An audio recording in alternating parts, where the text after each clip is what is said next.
என்னாச்சு உனக்கு?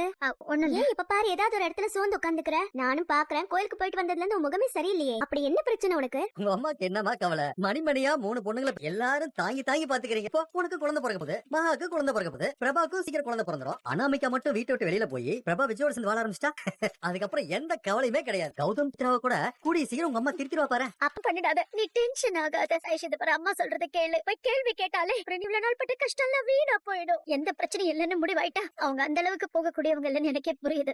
இது வேற யாரும் இதை பண்ணிருக்கா? இத பாரு, பிரபாவை பார்த்தே ஆகணும்னா மகா கிட்ட சொல்லி வீடியோ கால் பண்ண சொல்றேன். மா என்னம்மா நீ பண்ற? நான் எங்கேயும் போல போ. எனக்கு மனசே விட்டு போச்சுமா. இப்படி சுயநலத்துக்காக சொந்த தங்கச்சியை போய் பார்க்காம இருக்கிறது எனக்கு எவ்வளவு கடுப்பா இருக்கு தெரியுமா? என்ன மாதிரி பாவப்பட்ட ஜனங்களுக்கு குழந்தை பிறந்தா என்ன பிறக்கலன்னா என்ன, இவங்க யாரும் எப்பவும் திருந்த மாட்டாங்கம்மா.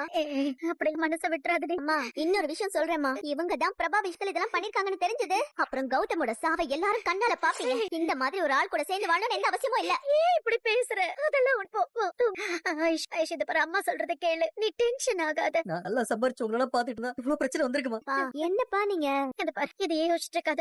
கொஞ்ச நேரம் போய் படுப்போம். பிரபாவுக்கு எதுவும் ஆயிடக்கூடாது. வேஸ்ட்மா, என்ன யாருமே நம்ப மாட்டாங்க.